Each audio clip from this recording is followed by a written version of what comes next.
Okay, so today I'm doing part 3 in my reaction to He's Just Not That Into You, and we're only at 48 minutes, so clearly I have to do these longer sessions. I kept getting distracted the first time by laying out the premise of the stimuli acme so I can refer to it constantly here. But basically, so we're at 48 minutes on the nose. We'll start at 5 minutes into the stream. This seems like a good way to do the timestamp. That way, anytime you join, you know what it's at. Like, it'll be, if it's 10 minutes into the stream, then you know it's at 53, like, whatever. It's one way of doing it.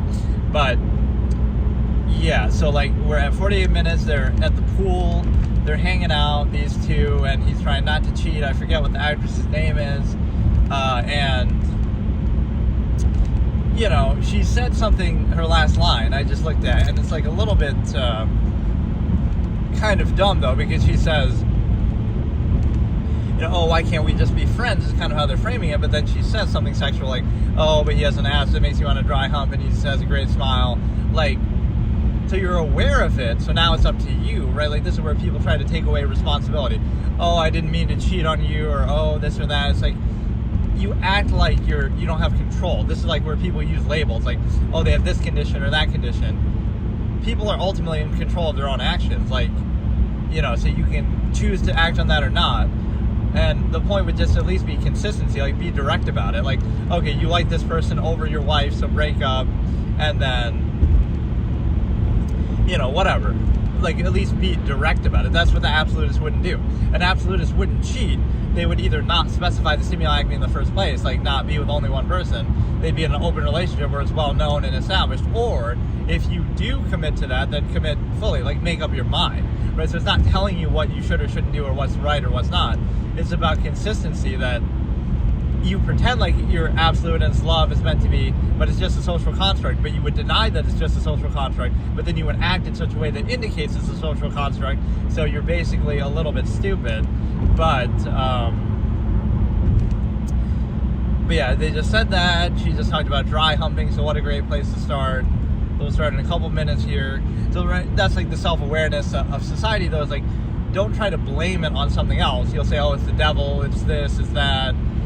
It's some psychological condition. Like, everything is ultimately, you can be aware of it, right? And then you can choose to counteract it. So it's like this lack of self-awareness that's taken for granted in people. Like, well,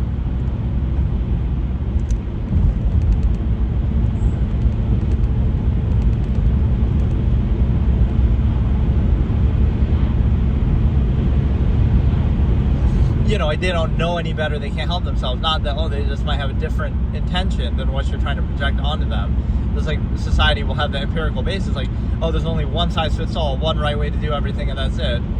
And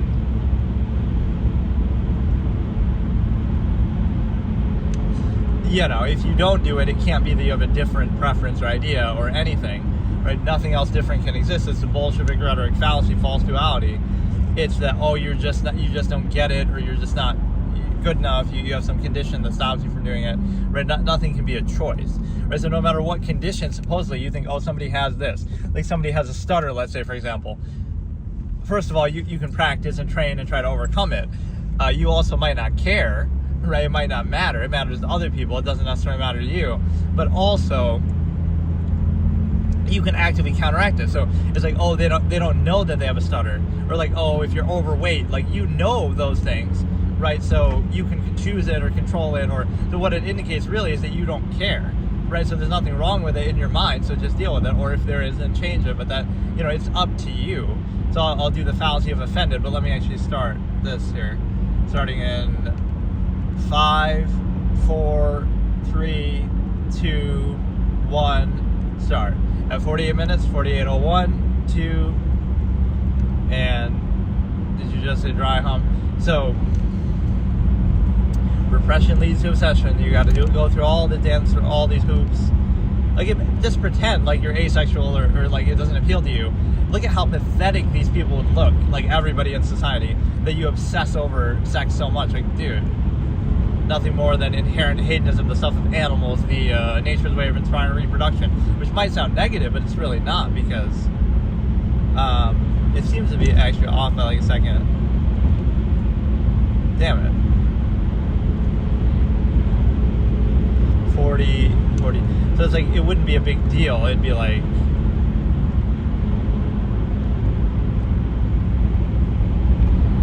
right, like it just is what it is, but instead you kind of dance around it. Like pretend you're having an orgy every day and you sleep with somebody different every day and it's no big deal. Oh yeah, let's do innuendo. You want to come in, not in the pool, haha, in a different way. You don't trust yourself, but you're here. You can just watch. Like, who really says this, though? Voyeuristic, she's kind of...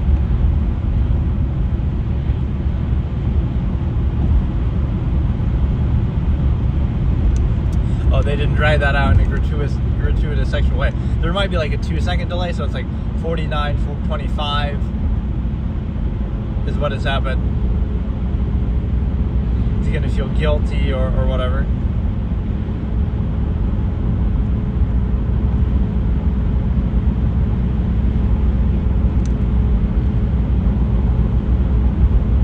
See, she notices the break in the pattern already, so here's where the lying starts, so just be open about it. Oh, she's mad about the cigarette, something different.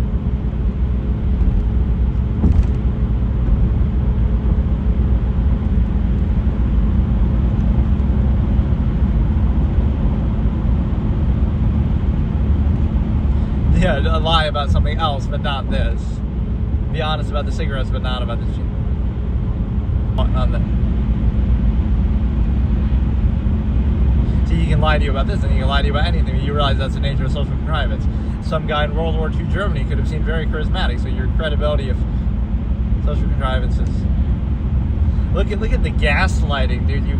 After you just for hanging out with a girl that you shouldn't have been based on your own contrivance.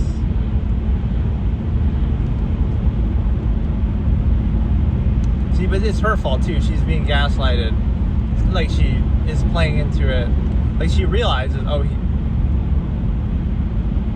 that's straight up gaslighting. Like she knows better, but then also, what was he just out doing too?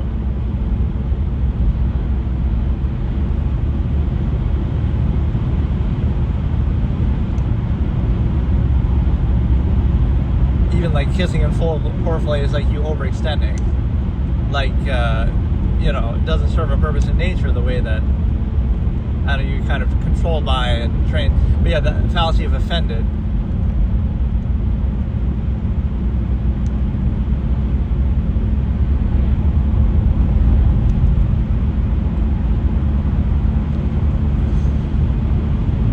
Yeah, you have to like value yourself and like be self-aware and like hold a high standard, and you have options, you have variable, you're free, you're not, or it's like, you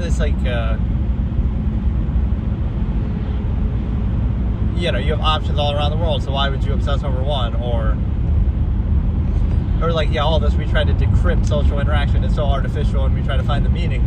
The meaning is that people are trying to pretend to do something they don't want.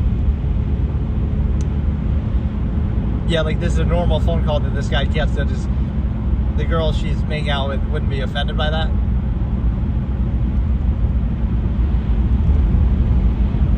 This dude should be a love guru or something. You have to think about it too. Make sure you say that part too. This should be what I do. Like I'm the stimuli acting counselor. I realize the artifice of it so I can best control and exploit it or translate it. He doesn't want to be tied down. Or maybe that girl would have been impressed, like, oh look, you're this love guru for all these people. And of course these two will end up together in the end, which is kind of actually pretty well done. Because the way that she's deferring to, I like this. These two should end up happily together at the end of the movie, because the amount that they talk back and forth, but they don't want to admit that yet. Like, oh no, that would be bad. You're constantly calling him about every little thing. You can be so easily controlled by the stimuli acme. But no, like the fallacy of being offended would be like, either nothing should be offensive, because either it's true, in which case it's redundant and you would already know it, or it's false, in which case it's arbitrary and random and stupid, and, you know, something deserves only as much thought as was put into it. So if it's just some random thing, like, oh, you have fish legs or a tail or whatever, like just something random. Well, if it's not true, then why should you even give it any thought? So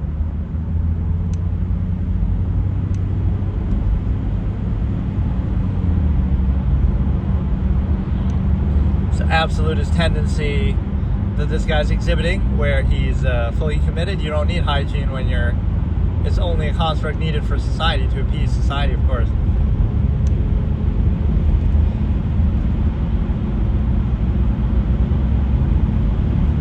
Or maybe we as an audience aren't meant to know that. Did we see him smoke earlier? I'm not sure.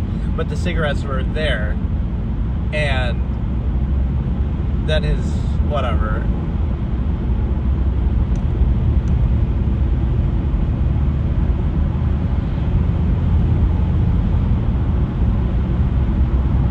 But see, now this interaction is like, that seems like a bad kind of green screen effect behind. Or is it? You would think, like, why would it be that hard to shoot on a real boat? But that looked kind of fake right there. Or you said, like the way that everybody will doubt themselves. They'll doubt the reality they see. Oh, it must be AI, it must be this or that. Why is it only behind him? Like, Ben Affleck has a green screen behind him, and it doesn't look that way the other way. Because they look completely different, the backgrounds. We got a partial green screen for part of the water. Or maybe this one's just better and that one's more obvious. I don't know.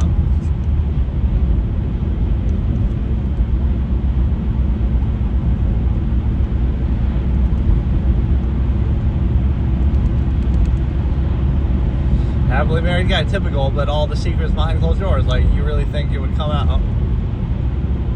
It's like you don't want to find out. You don't want to know.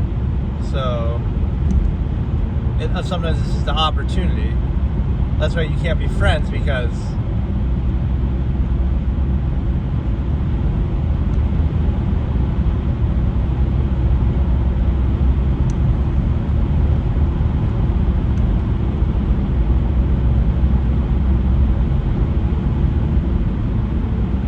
basically this dude's calling his cousin a baddie. That is pure baddie speech right there.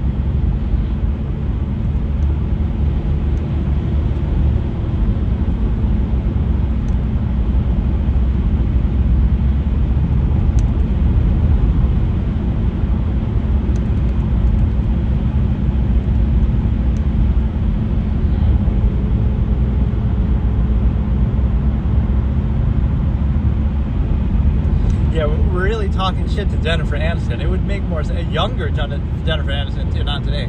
Like, no, I liked what he was saying. He was giving a good speech. Yes, because marriage is really the token gesture here to try to prove something to other people. This thing that you're pressured to do collectively, everybody, as a society, like, come on. But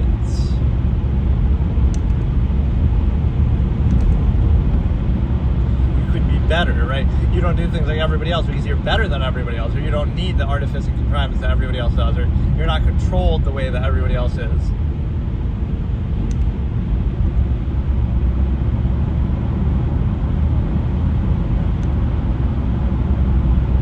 It's that vanity that controls you. You care what other people think, so if enough people peer pressure you into doing anything. But no, what happens is you're basically putting yourself in a position to, now she's getting obsessed with this love guru guy who keeps, or you'll say it's a twin brother and it's actually him.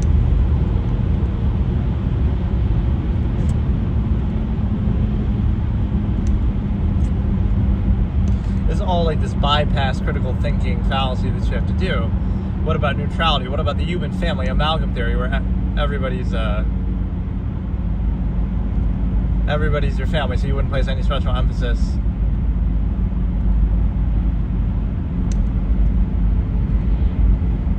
Or he's doing it.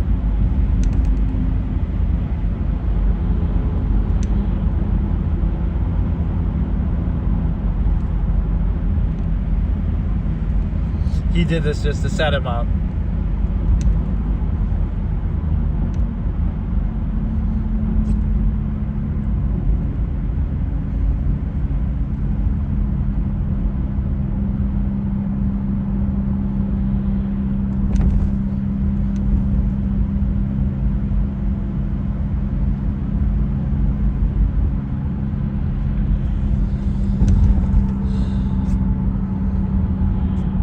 who is this guy? Why is he so perceptive and smart and everything? Why is he working in a fucking bar? Go become a love guru, matchmaker, clown.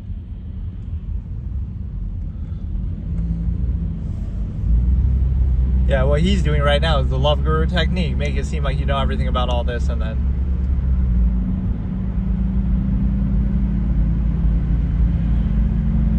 Or like you wouldn't question your own credibility. Like your perception of love and what's good in a person wouldn't be questioned after you were with somebody for a long time and then you break up or they abuse you or you have some negative outcome. Wouldn't you question it? Maybe my perception is wrong, but people never question that contrivance state.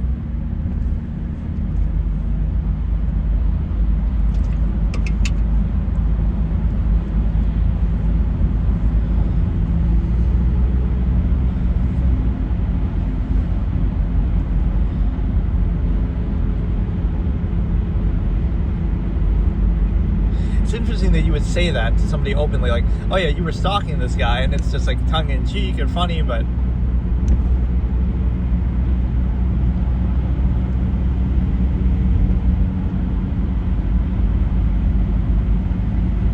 Yeah, don't be so clingy, but then by doing that, you're also acknowledging it's not an absolute thing that you should base your whole life around.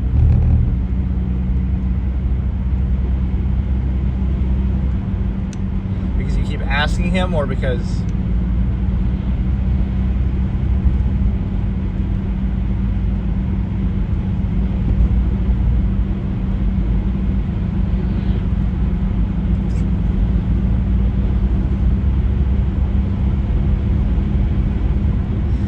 It's a sympathy thing. But she takes it. You take it like a champ, or you like it. You like being talked down to. But no, I like Jennifer Connelly's acting in this movie. Like, even her whole demeanor is, like, weird. It has, like, this depressed... Even though she's smiling in the scene, great call. But there's something weird about her. Like, I don't know. She seems like a down kind of person. Everything's, like, just dreary, depressed, like something...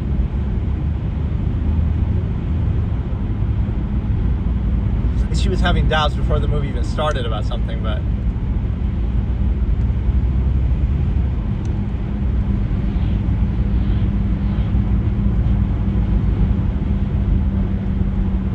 Now she'll find out for sure.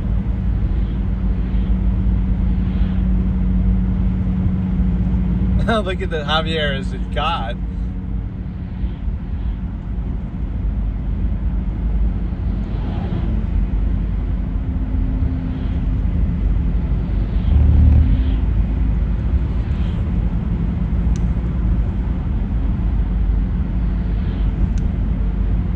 She's got this weird blue thing in her hair. Is that a pin or like some reflection? It seems very striking.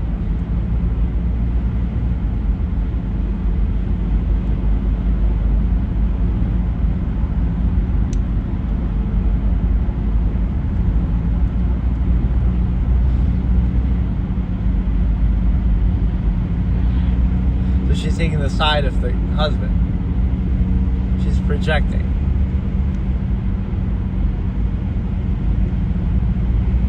Did the contract say you can't smoke?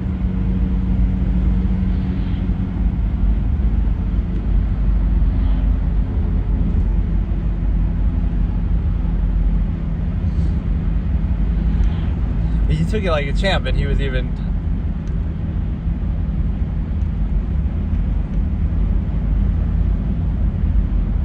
Yeah, her demeanor in her demeanor is very noticeable. I like it.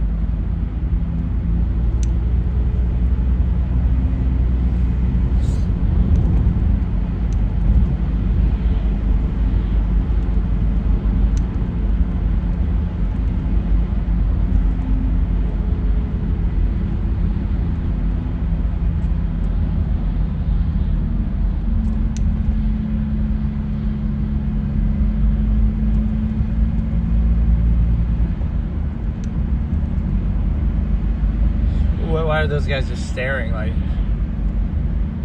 what did I miss? Why did she just suddenly leave?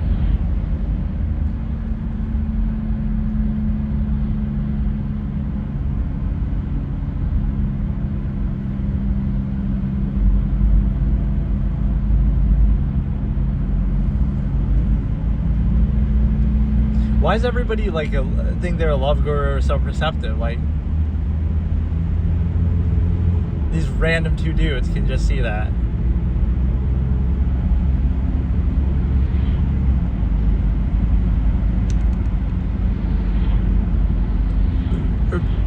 People get bored of each other because you're trying to force yourself into a singular monogamous thing.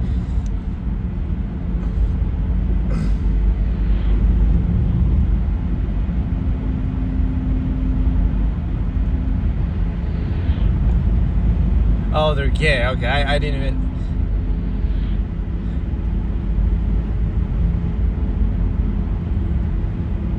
Yes, because everything has like some uniform meaning. Like, what if you're aware of that and then therefore it doesn't work on you, or you don't do that, or you're self-aware and you're neutral and unconditional, but it's projected because that's the only thing society thinks about or cares about? What if the reasoning is that you're aware of the stimuli acme and you're not controlled by it, and so you do everything in an unconditional, neutral sense, and you control your performative aspects?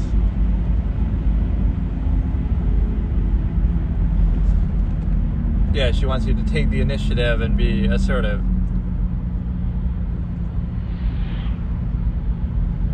Yeah, that's the real Sigma male line. Hit me up with the oatmeal raisin. Well, why?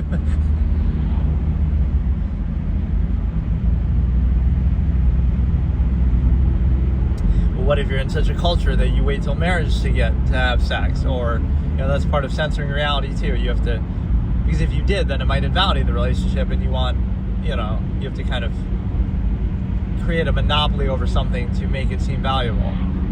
So if you only have this exposure with this one person, now Amber Heard. Oh, I thought you said something. Take a dump somewhere else. But yeah, all these like sort of crackpot psychology theories, like, oh, this means this and this is the answer, and like nobody, it's not uniform. But I guess most people are mindless sheep who are collectively controlled, so it kind of is true, but only as pertains to that. Like, none of that applies to you.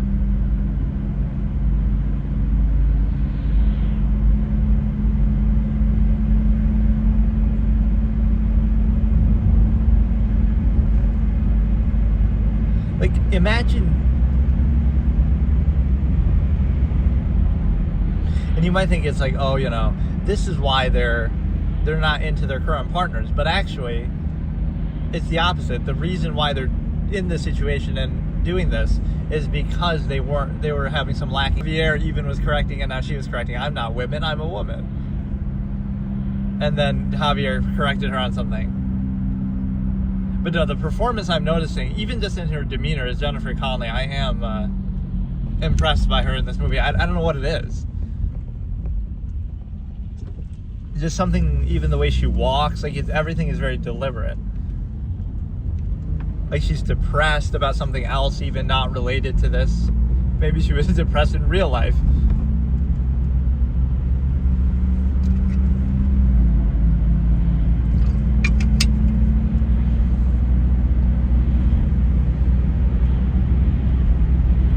People's standards are too low. Like, oh, all it takes is you get drunk at a bar and there you go, you have sex and that's how I met your mother. Like, versus actually having standards and options and value, versus false absolute half-mass that requires constant contrives, undue emphasis, overcompensation, requires censoring reality, overcompensation.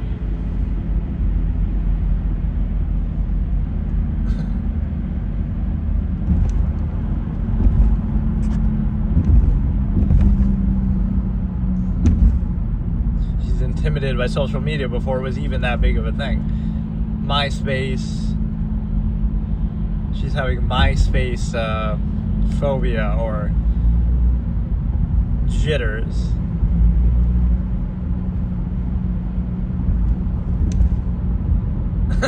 That's a pretty good bit, just how all these new crazy things like email in 2009 and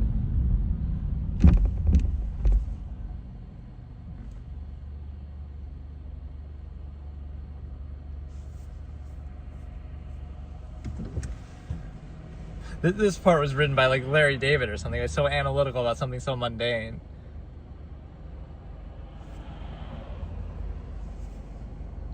There's just almost too many characters in this movie to care about, though. It's like overkill. They maybe I don't know. It's a good way to distract you from maybe the fact that everything isn't really that good. But I'm intrigued by the Jennifer Connelly one. But you realize how these relationships originate, show you that why they're not absolute. How did you really meet? Oh, they happen to be in your geographical area. You happen to get drunk at a bar. Like, the origin point isn't absolute, so why would you expect the reality to be?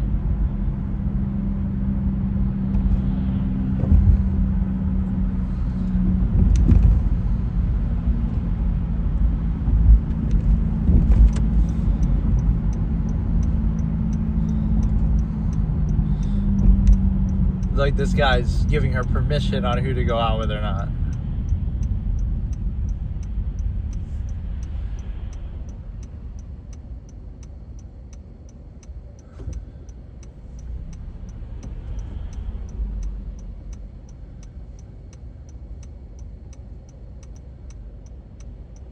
He already said he likes you, but now...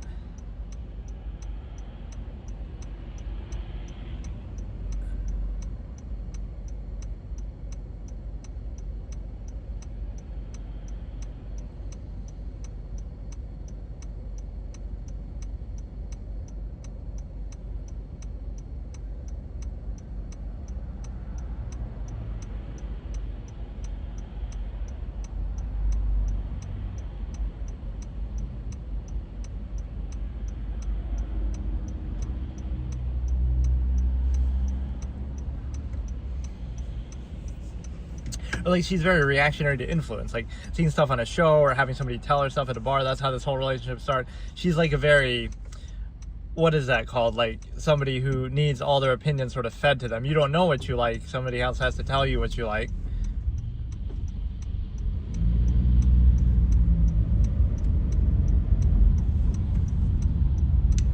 This fixation and obsession in a half-mast state, like, that's why I say the absolutist, it's a difference of standard, you see.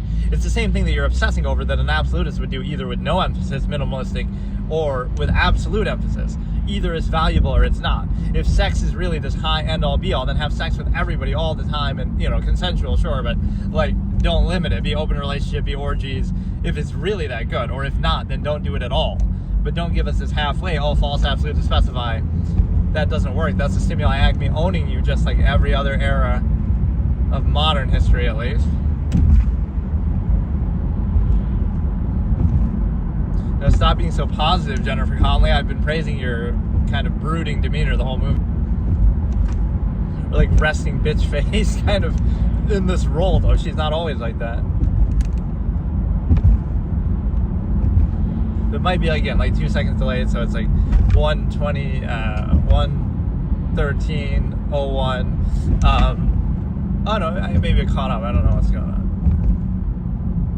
Wait, how does that even make sense?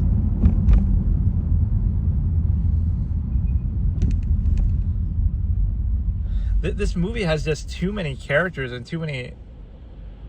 A lot of good name actors, don't get me wrong, but...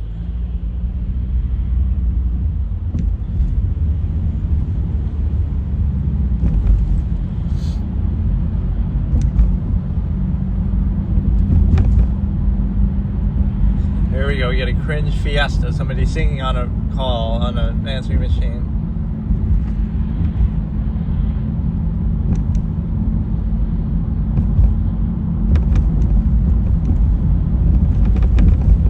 It's like all these halfway things. Like, you can't be direct, even you have to overcompensate. And it becomes a contest of contrivance. Who can overcompensate best? What if that's not what you want? What if you want inherent, objective, free, variable, amalgam theory, human family? Right? It's necessary to specify something. So it comes from a place of egotism and selfishness. You want to specify something that's an inherent process. And you want to either be controlled by it, like a mindless sheep that you are, or you want to control others with it.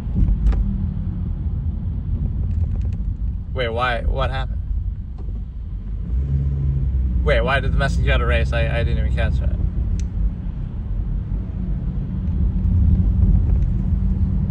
Or is this the department store scene? This is the one scene that I had just recently saw that made me... No, it must be later because they're too happy.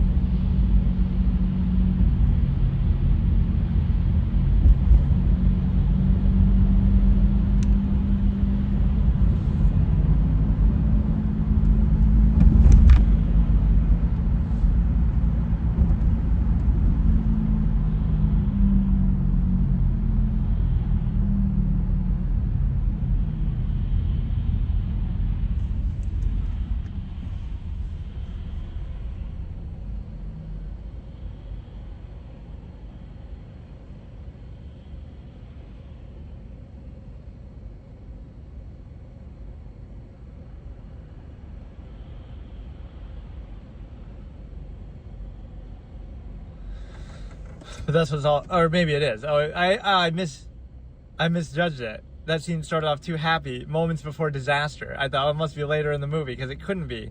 But that fight was kind of projected, the way she projects her feelings onto everything that she's talking about.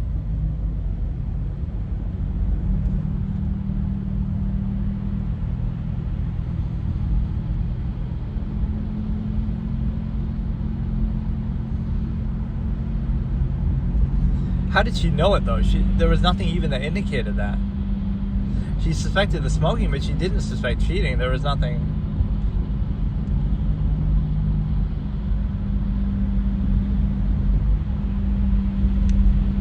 I like how she considers that almost more offensive than cheating is the smoking.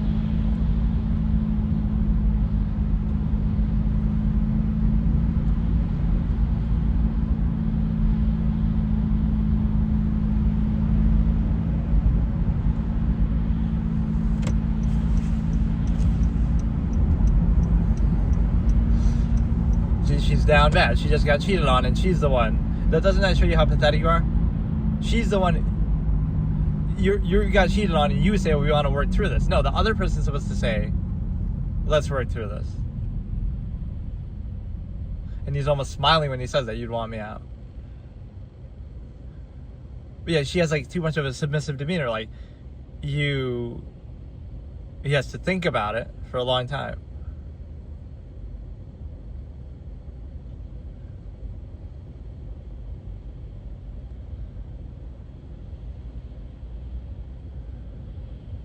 See, it's like you want to be lied to and you want to believe something, but like, are you going to keep seeing that girl then, or what?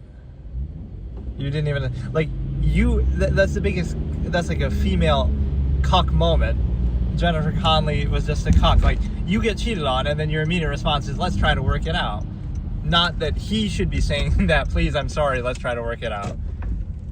And he had already made plans to move away. Like, I guess you could say he's just not that into you.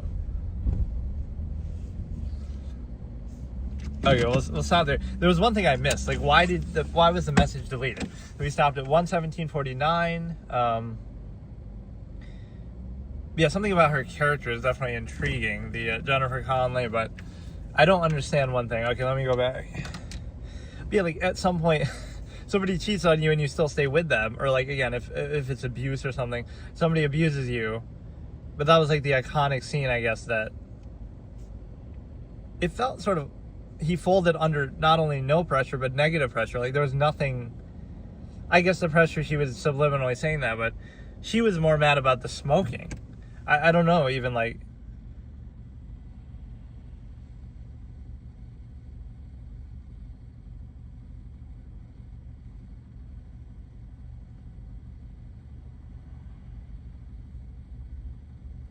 oh, he like did the same thing to somebody else. So you want to be controlled by your own ignorance.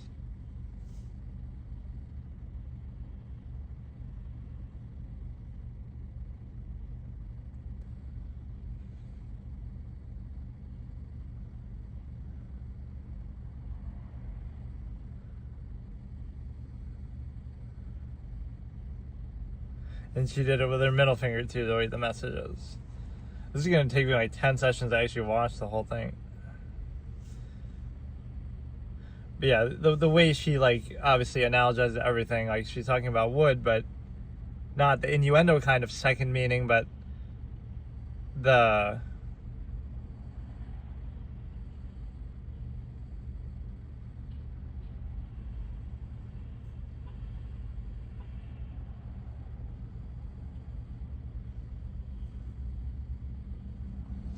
right, at what point do you question your own credibility that you would, it's like a sunk cost fallacy thing. Oh, you're already with them, so now even if they treat you badly or cheat on you, you'll go along with it. So it's not, it shows you how irrational it is. It's not based on anything. Why would that be a good idea to do that? But it's like people are lazy and stupid and controlled, and like, they'll just settle for it.